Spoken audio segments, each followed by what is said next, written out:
Forge of Empires sisters and brothers, my name is Linda the Wicked, and I'm here to talk about growing your city and your great buildings in the best way possible.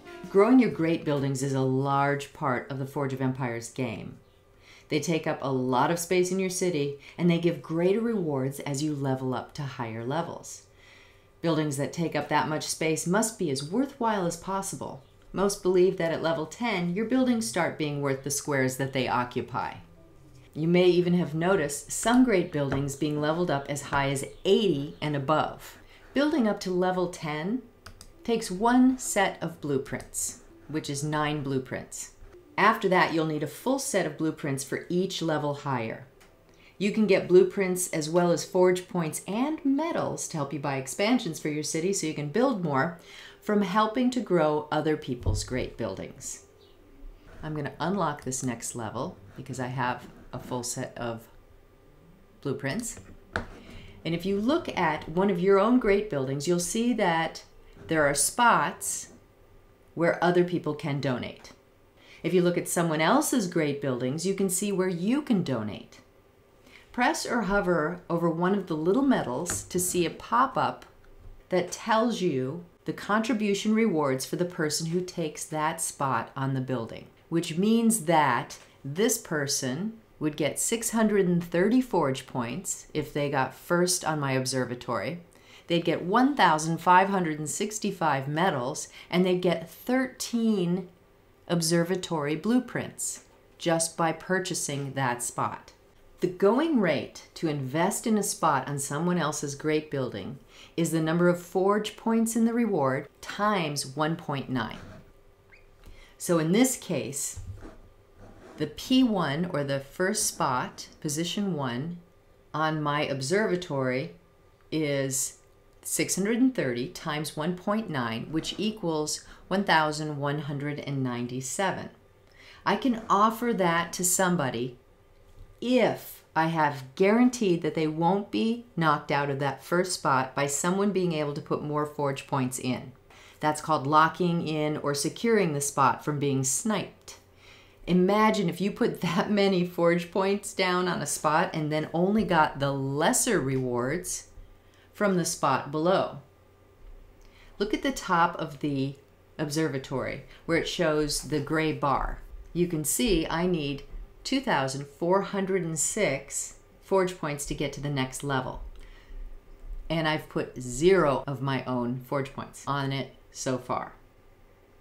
I have to make sure that I've put enough forge points on that so that once someone pays their 1,197 forge points, no one else can pay more. So in this example, there are 2,406 forge points left to level the building.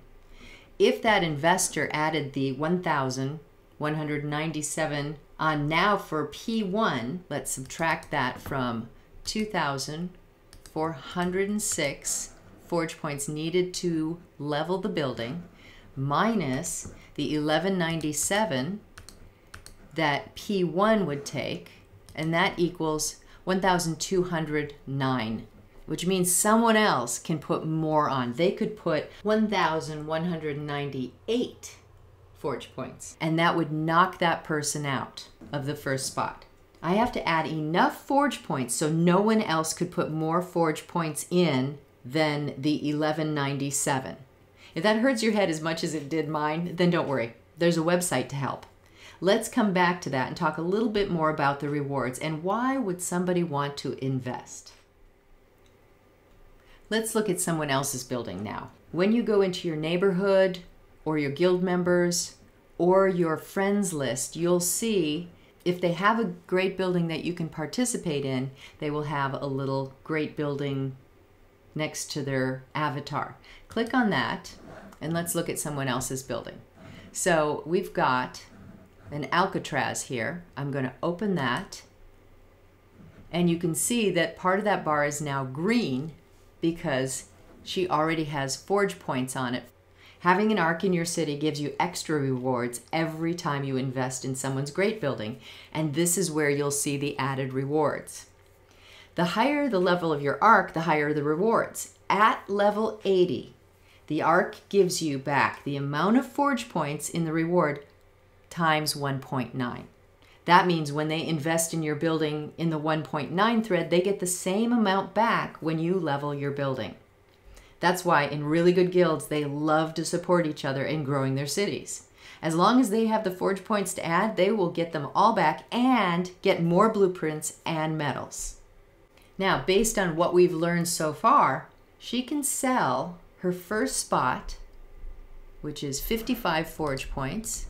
55 times 1.9 equals, she can sell that spot for 104.5, which we round up to 105 forge points if she locks it in first.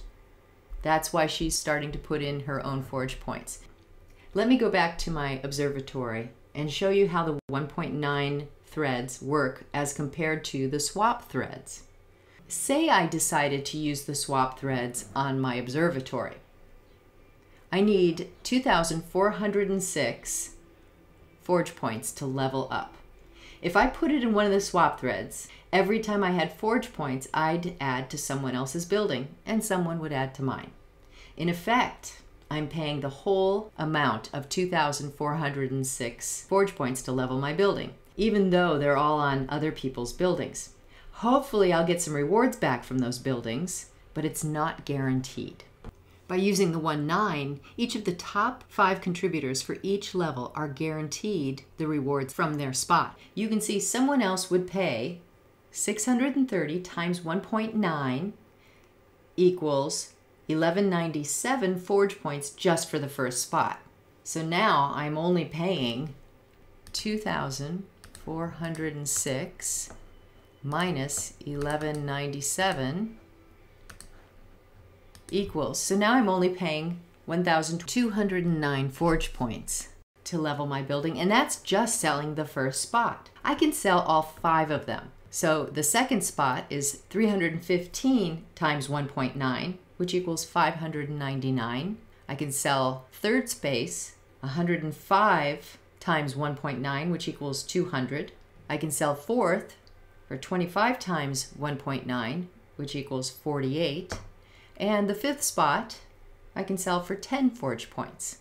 So if I add these up, 2,054 forge points is what other people would be putting on my building if it costs me 2,406 forge points to get to the next level of my great building, subtracted 2,054 that other people are putting on it. That means my amount would be 352 forge points to level my building. That's a savings of over 2,000 forge points just by selling the spots in the 1.9.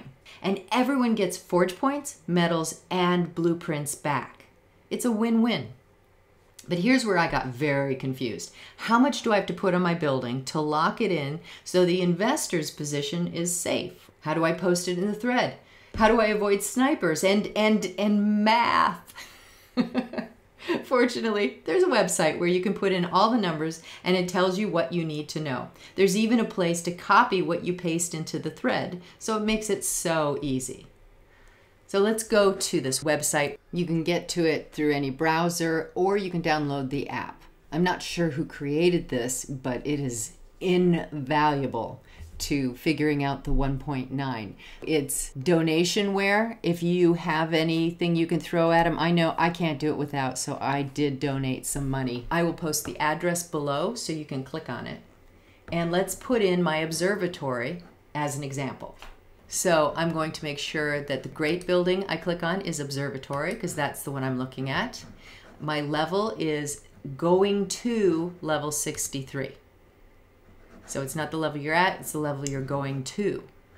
You want this percentage of global investors bonus to be 90. That's the 1.9. And you're going to put on how many forge points you have on there. I have 0 on there right now. And here's where you put any investor forge points that they've already contributed. And then down here, it tells you how many forge points you need to secure the spot to sell it. So you can see I need to put 12 forge points on there before I can sell first and second. And this is a sticky page, so every time you come back to it, it will hold your numbers from before, so you can just keep adding to it. So I'm going to go ahead and click on 12 forge points. Now it tells me that those spots are secured. I'm going to go ahead and put them on here, 12, so that it is secured. And now I can sell first and second. It's highly recommended that you do it in this order instead of putting the total investment down first, so as to prevent snipers. You don't want it to cost you or your investors more than you had planned. Now, down here, this promotion message is awesome. I use the great building name. I put in my name. I like to put the short name so they know which building they're going to put it on. You can do long name if you'd like. You can show the level and show only secured places. So these are different ways that you can post your building in a thread to get investors. I like this one because the P1 is on the outside, which makes it really easy to copy and paste, which makes it super easy for investors to call out in your 1.9 thread. Now, if you click on this right here, that will copy this, and that's what you post in your 1.9 thread. So I'll go to my 1.9 thread and I will click on it. It's clear, there's no one else there, so I can just post that building, and I just do paste. Click it on there, then someone wanting that spot will copy that and paste it down there for someone else to take the next spot. So when you go back to this website, you're going to keep adding forge points until you see the green secured sign. As soon as someone buys that spot, I can click that off, and then you click on that spot when someone else fills second. And now you can see I need 198 to be able to sell the third spot. So you can see that third spot is not locked in until I've added 198 forge points. You keep adding and clicking on the pluses as people donate, and you do it until you flip your building to the next level. Now, there is a way to do this mathematically. I'm not good at that, so I rely heavily on this website. So basically, keep doing this until you flip your buildings and give it a try. If you need any help, reach out to your leaders in your guild. Some of the best guilds have the best helpers, and your buildings will be leveled up as fast as you can support them. Thank you so much for listening, and happy forging!